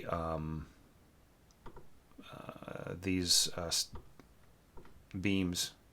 Same thing here. I would say at least 4 beams, right? If you want the roll, because we are at like quarter note equals 42, right? So if Sibelius takes that literally, they will, the sound that you get will just, it won't have that kind of real ripping sort of a roll. So you could experiment around with that and just see what you get. All right. Sometimes playback can be a little unpredictable. I'll just leave this keypad down here in case I need it again. So yeah, same thing here. And even on these rolls, right? I would just up them a little bit. All right. Just, for playback's sake more than anything else. All right. So now, let's talk about this opening. So notice participants who have like dropped off here, like how rich it is when you continue the fermata all the way to the end of the bar, right? And yeah, these should all be copied to all these other bars, and watch out for this trap. Okay, Magnus, like right here, this has to be a quarter rest, right? Right, so that's the only one. All right, so it's almost one of those things where I wish that Sibelius had a default that wouldn't allow that to happen, so that you wouldn't end up getting a bar rest on a pickup bar, because then what will happen is like you'll get a multi-rest that includes several bars, right? So, and then the player will start counting the wrong way, and they'll get the pickup beat all wrong and everything if they're being literal. Okay, now I really love the way that this is all set up. Like, to my first question, does the intro set the mood effectively for what you want to do here? Just have this real, big warm feeling in your orchestra? Absolutely. Great start. I love the combination of clarinets, English horn, violas, and everything else. I think that this is a textbook way to get a nice warm sound, and it's a minimum amount of instruments, right? You just have triangle and these middle winds right here, and lower strings. That's it, right? And you just get this beautiful sound. And you did exactly the same thing as me. You punctuated the bottom of the F octave with pizzicato rather than making this just so draggy and having it be solid octaves in both. Solid arco octaves in both. Though here you throw in the arco, which I didn't. So I feel it works pretty well, and the way that you've got this with the violas doubling the clarinets, I think that's pretty effective, and that keeps this wonderful harmonic part here out of the way of the English horn solo. One thing that I think you could add here, like you want to avoid ending up everything just being a held F over yada da da dum. As I mentioned before, da dum, right? And what is this note when you transpose it? It's an A. So you get your F, and then your A, and then your C on top, sounding C. right? So you get the full triad. So if you had some instrument going da-dum and just holding on, like here, you don't need your second flute. Excuse me, you don't need your first clarinet. Why did I say second flute? I've been saying second flute too much today. You don't need your first clarinet to be doubling on this pitch with the violas. You could just have it jump up here and go dum and hold on. Or you could have it go dum, and then you get you get that major third. But even without it, I thought it worked pretty well. So every once in a while, because of the overtones and the smoothness and the inference of the harmony from previous parts and so on, you can kind of get away with not putting it in there. But it is in the piano part, right? Just the flow of that melody brings out the inference of that harmony in there. Okay. Okay. So, but to all of that, I would say you've set the mood effectively. Okay. Now, does the melody start with elegance? Da, da. I like this. Da, da, da. It's beautiful. And then, and then here, like, just follow the same slurring, right? So down, and that way you get the up bow right here. Da, da, up, down, up, down. And here you could just like slur into this, which is probably what the concertmaster will do anyways.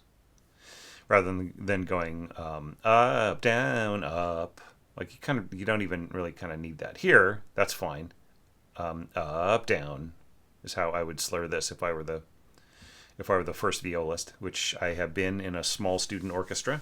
Nothing to write home about. But we had our parts, worked out by the by our teacher. Right. All right. So don't let me get too far ahead because we still have to talk about this section. Is there a natural transition to octaves here? Yes, it's just beautifully done. Yeah, and once again, just add the slur there, and I think you have a wonderfully natural sound here. Very cool. Now, this I'm not so convinced by. First bassoon going da yo yo yo, and the violas and cellos going chunk chunk chunk chunk chunk chunk chunk. I think that if you're going to slur this, but maybe slur on the half bar, right? So down, up, and so on, right?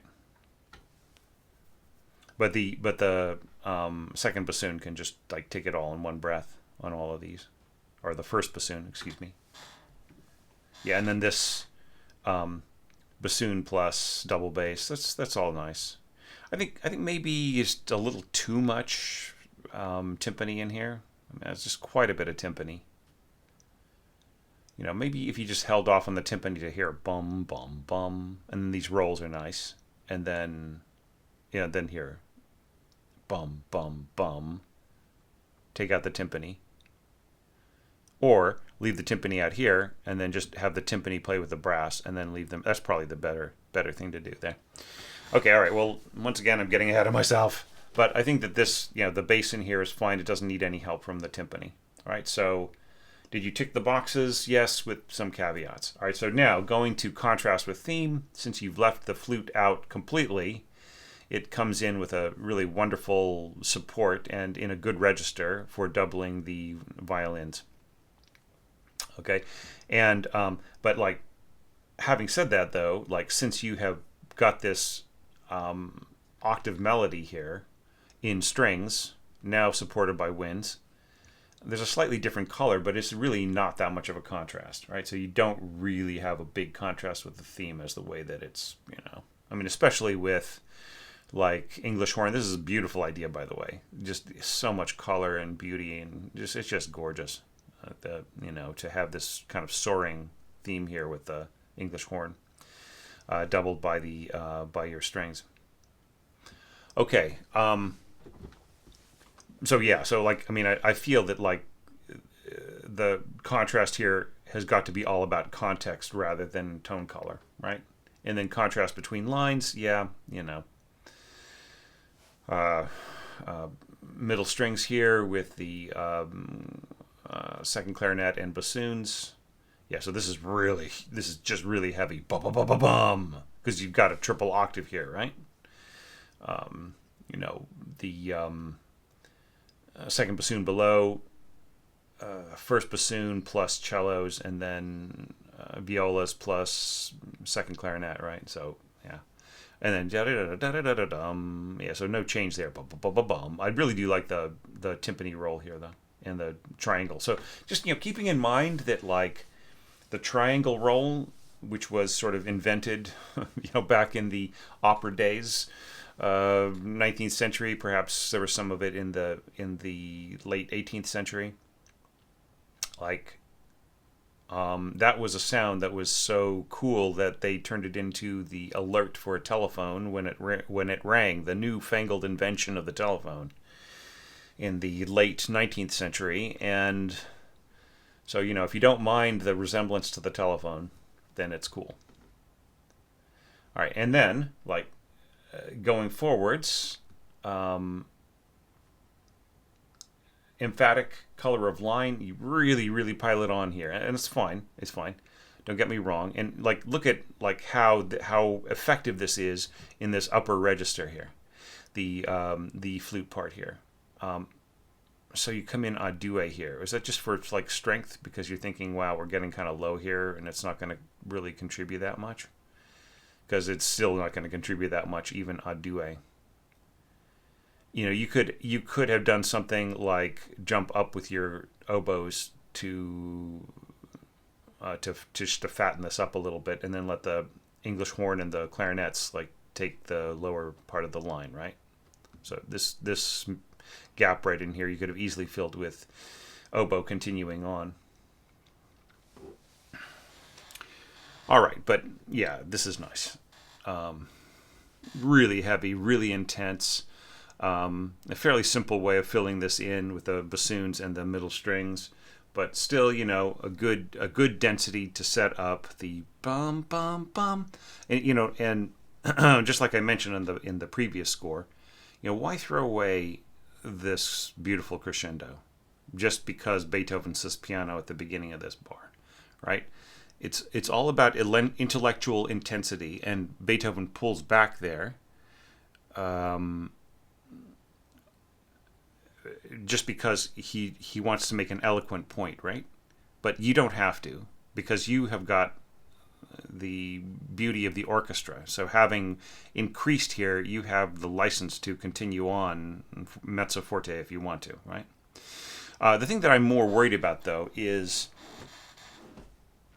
the fact that you have got down, up, down on the bowing here in your strings, and you've got slur. I just feel that I've seen some bits and pieces and so on. I've seen some scoring like that before, and I just never feel that it has any kind of unity, right? It has the unity of that everybody's playing the same pitches in doublings and so on, but it doesn't really have a unity of articulation, right? Which I think you really want here. Here you're setting it up, right? Every single note here is separate, right? There's no slurring happening at all, except for in the sort of the filling in part, right? So it's all da da da da da da da da da da da da da da da. Why? Just because it's perhaps that was in the piano part, right? Yeah. So just you don't have to have the slur, right? Just get rid of it and just have everybody go bum bum bum. And if you do that, then, if you have unity of articulation here, then do you need the diminuendo anymore, right? But I love this. I love this contrast here. Bum, bum. And I love this crescendo, too. Dun. And then bum, bum, the little answer by the winds. Bum. So I do like the dynamics right in here. But I think you don't need the percussion here or there. Okay? So, yeah, very cool score among this. So I just enjoyed looking at this, and I think you've sent me a few scores in the past, and I've always enjoyed them, and I think that this is perhaps the strongest thing you've ever sent me. and it bodes really well for your growing powers of orchestration. And I'm seeing that from a lot of previous participants are rising to the challenge this year and sending me things, and they are like, I'm just really seeing them at their best, I feel, in some of these entries. And others, to be completely fair, other participants of previous years have like left comments on social media saying, well, this year I just could not quite figure out what to do, or I think I'm going to bow out this time, it's not exactly my style, and so on. And that's perfectly fair. I mean, I'm sure it could be the opposite. Some people who felt inspired by this Beethoven might feel out of their depth with the next one, right? But I can't imagine that somehow. I think the next one has such wonderful appeal. It's almost like saying no to the Bodhisattva, right? It's just an amazing piece. I can't say enough. I mean, it's amazing in different ways than this was amazing, but amazing at the same level.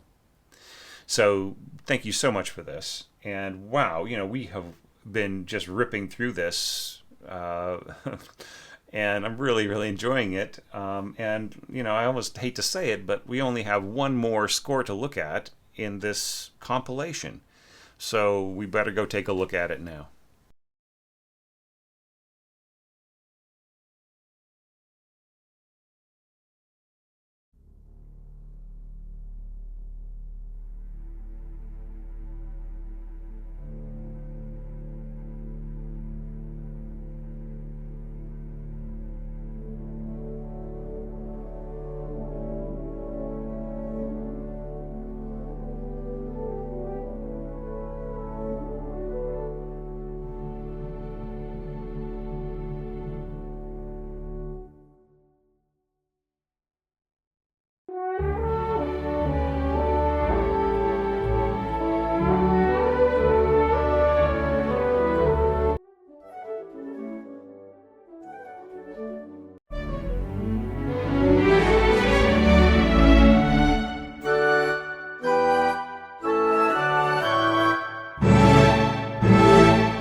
All right, so in order to evaluate this, I have put on my goatskin tunic, I've got my horned helmet on, and I've got my Uru mallet.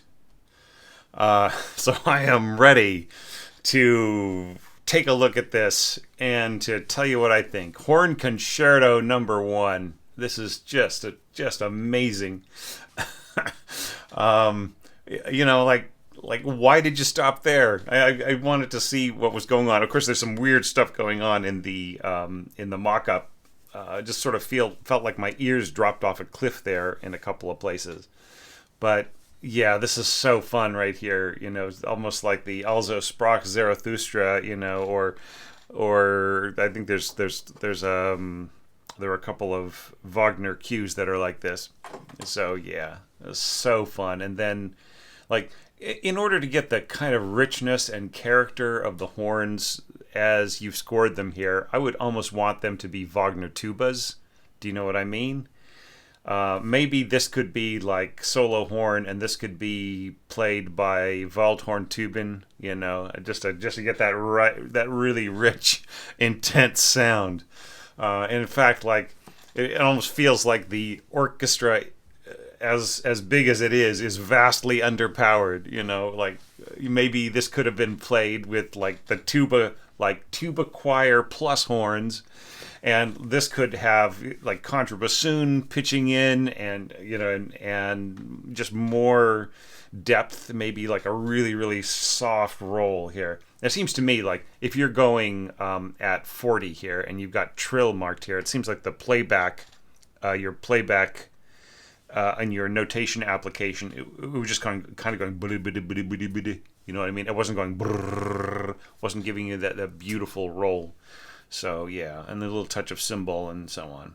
So yeah, so that was all fun. So do I have any problems with that whatsoever? No. Does it set the mood effectively for the rest of the piece? I mean, it sets it effectively for a major motion picture, Matthias. So, so it's great. I really love it. Yeah, so just a little thought about scoring order here. Yeah, it's a little weird, but it does work in some places and not so much in others. Like this E here is great for third horn, but like I mean, since these horns are like not in different keys, they're all in F. Then you might as well just do like the standard order here, like having since like these are soli, right? So you really want the third up against the first, I think, especially in this kind of rich kind of scoring, and then have the have your second horn take like the sort of the lower roll here. So just reorder some of these pitches, and you've got it. So yeah, so I maybe like the slurs are a bit long on some of this. Like you almost don't even need slurs, right? Because you're going for that, horns bellowing out of the distance, right? So here, like, yeah, you would want to go da da da da da. So I approve of the slurs of slurring this, like maybe slur this, or maybe even just ta ta, right? Might work better. But yeah, but I don't really think your accompanying horns need any slurs really. I mean, I think what they need are goat skin tunics and horned helmets. All right, because this is awesome. This is really amazing. Okay, all right. So now let's flip to the next page now, and all right. So there were some massive problems here in the mock-up. Like when we got to here, like it almost felt like you had sort of mixed two different mock-ups together, right? Like you had like this one where maybe things weren't loud enough or something, and then you kind of dropped in a clip in between, right? So just whatever you've got going on here, it kind of doesn't work. All right.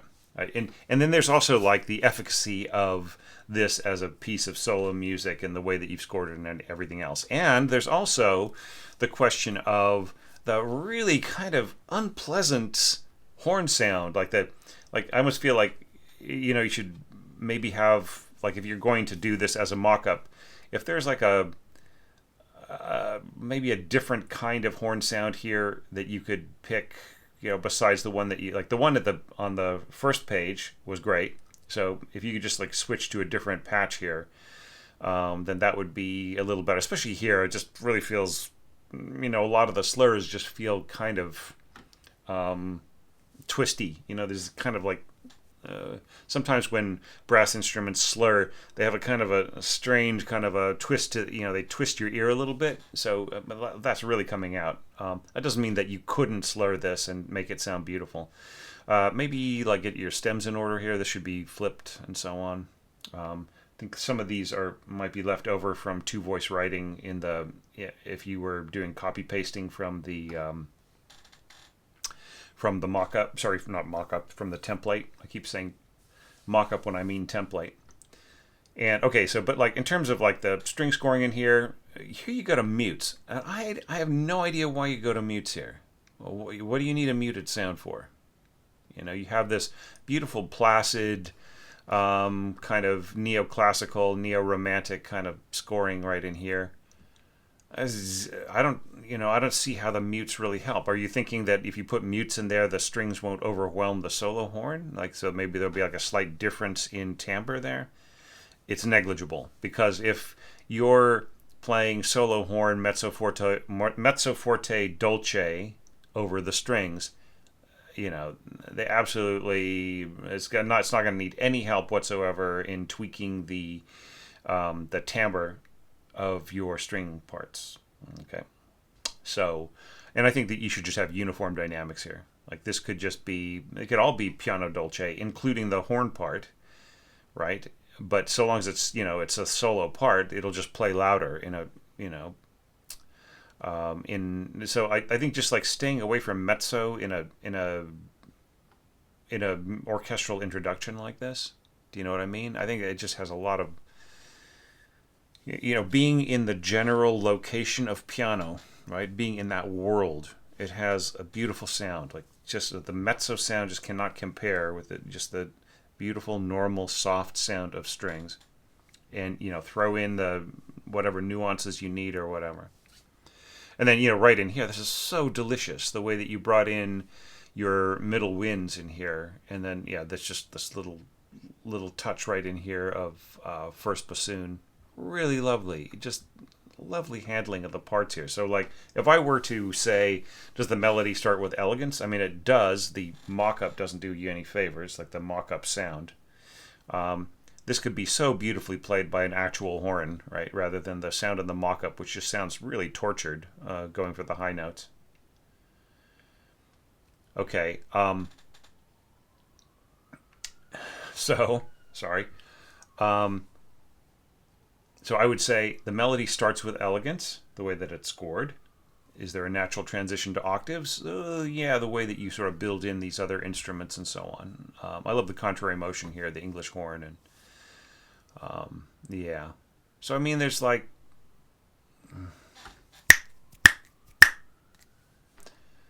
I love the role of the English horn right in here. So yeah, so like kind of avoiding using the strings to to double the melody. It's a very cool idea. I don't think that your pizzicato and your double basses needs to be 1 degree louder than your strings. Maybe it does need to be that way for your mock-up or something, but the mock-up is just really, really weird, the way we sort of fall off a cliff here, and then suddenly kind of hearing very wheezy, soft, almost inaudible instruments and so on. Maybe that's the way that your playback engine works. I don't know, but like whatever it is, change it, because you deserve a better mock-up than that, right?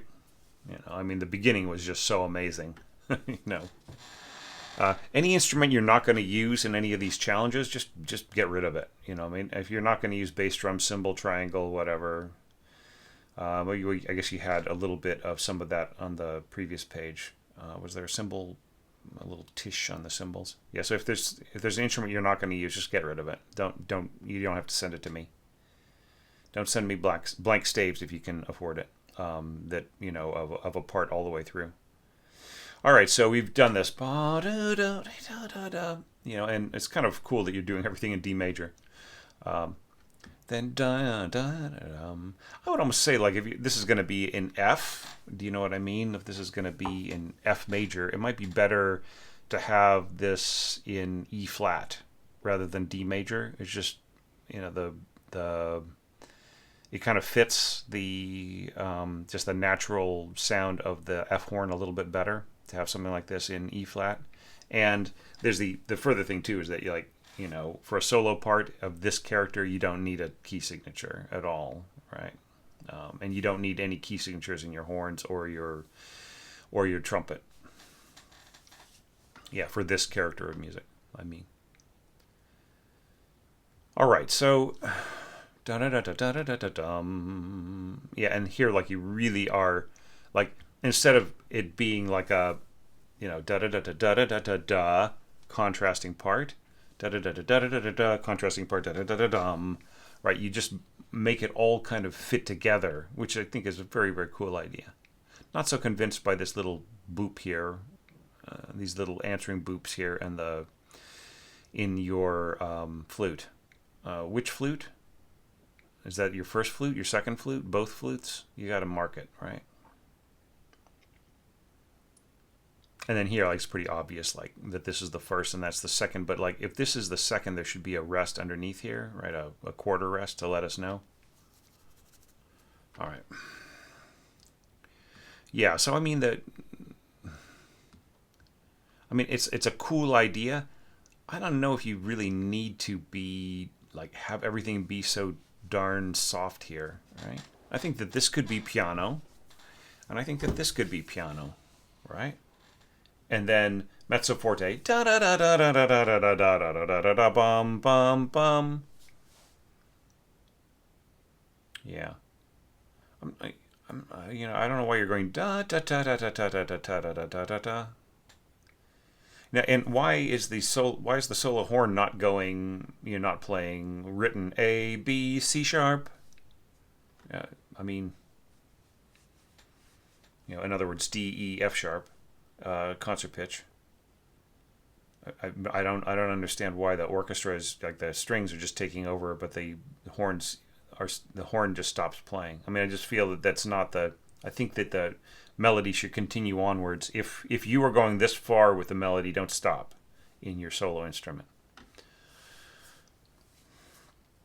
And for that matter, if you really are so fired up about this being strings, then why isn't it just all strings? Right? Imagine, horn, strings,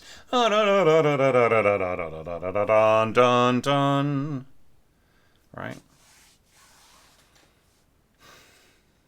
And you might not even need diminuendo here, right? Just forte, bum, bum, bum. Then I love this right in here. Just beautiful scoring. Very, very cool. Bum, bum, bum, bum, bum. Okay. So, yeah. So, just like, where is the dun dun dun part in here? I think the melody or the top part of the chords got lost, right? And I don't. It doesn't convince me, right? So, I mean, what we really need here is, rather than ending on this tonic chord here, in this configuration, what we really need here is G, A, F sharp, right? So your solo horn can come back in here and go,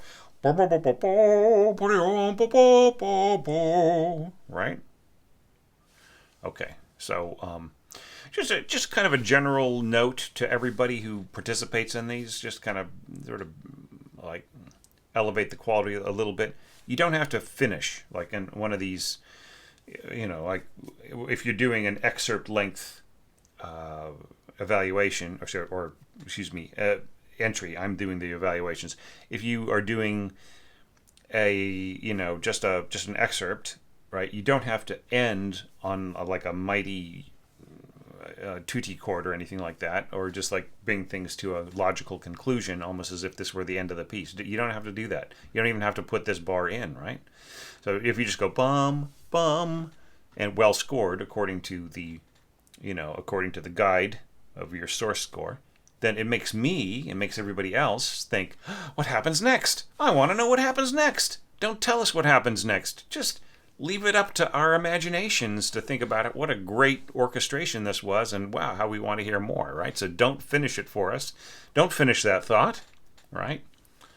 Then I think it makes it even stronger. But, I mean, however that is, Matthias, this is just, just throwing in some fixes and doing a little bit of maybe making things a little bit more consistent here and there. I mean, this is just really lovely, the way that this contrary motion works and so in all the parts. With a little bit of tweaking, it's just really a fantastic score. Hell on wheels, as people might say. I'm not so convinced by some of the fragmentation of here, but I guess it is workable. I would almost like throw in like a little pitch here, like so that the second clarinet would go bum ba da dum, right? So you have rest da da da da da done, right, and then have the second player coming in on the second beat, doubling this written G done da da done, right? Then I think that it's easier for them to really notch themselves right into the rhythm. Okay, all right. So look, I've said everything I could possibly say, Matthias. I really love your score, and I felt that the quality of imagination was superb throughout this entire compilation, and the effort was just top notch by everybody. And there's a bit of scoring difficulties and some other little bits and pieces to like tweak and so on. But I just love the good-natured humor that everybody had, and the imagination. Here we had two like concerto treatments of this, and they both really rocked. So it just makes me wonder what the next compilation is going to be like. Because of course I review all these scores and I process them and everything else, but sometimes it's like a week or two before I get back to the scores, and I don't really remember exactly who did what before I review it again and get it ready to evaluate. So it's just wonderful to look at all of the surprising, intriguing, fun ways that people are changing this around and making it suit their vision of it. It's wonderful. I hope Beethoven would approve of it. I don't think he would understand it. It's like if people were to ask me, would Beethoven approve? I don't think he'd get it. But I don't think he'd get the internet either. But who knows? It's like it's a different time. It doesn't really apply.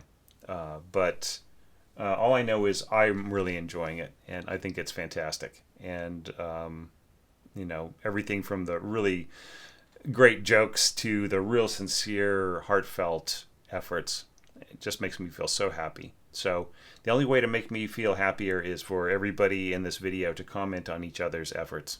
So, if you got anything constructive to say, compliments, thoughts, perspective, if you know something that would be really helpful to one of your fellow participants in this video, please write it below, because that really makes me the happiest of all.